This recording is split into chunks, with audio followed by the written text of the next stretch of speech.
Hi welcome back to our channel మన ఇంటి అభిరుచులు. ఈరోజు మన స్పెషల్ చిల్లీ గార్లిక్ రైస్. దీనికి ముందుగా పొట్టు తీసిన వెల్లుల్లిపాయలు, ఉప్పు, కారం మెత్తగా పేస్ట్ చేసుకోవాలి. ఈ పేస్ట్ని లెఫ్ట్ ఓవర్ రైస్లో కానీ లేదంటే చల్లార్చి పెట్టుకున్న రైస్లో కానీ వేసి బాగా మిక్స్ చేసుకోవాలి.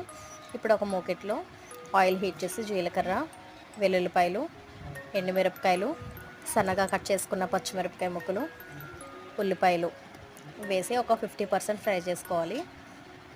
తర్వాత మనం ప్రిపేర్ చేసి పెట్టుకున్న రైస్ని కూడా దీనిలో వేసి ఇక్కడ నుంచి హై ఫ్లేమ్లో మాత్రమే పెట్టి ఫ్రై చేసుకోవాలి.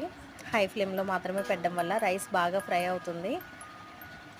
ఒక 10 మినిట్స్ కంప్లీట్గా ఫ్రై చేసుకోవాలి. ఇలా ఫ్రై చేసుకోవడం వల్ల ఏంటంటే వెల్లుల్లిపాయలో కండ్ర అనేది ఉంటుంది కదా, కండ్ర పోయి టేస్ట్ బాగుంటుంది, బ్యాలెన్స్డ్గా ఉంటుంది.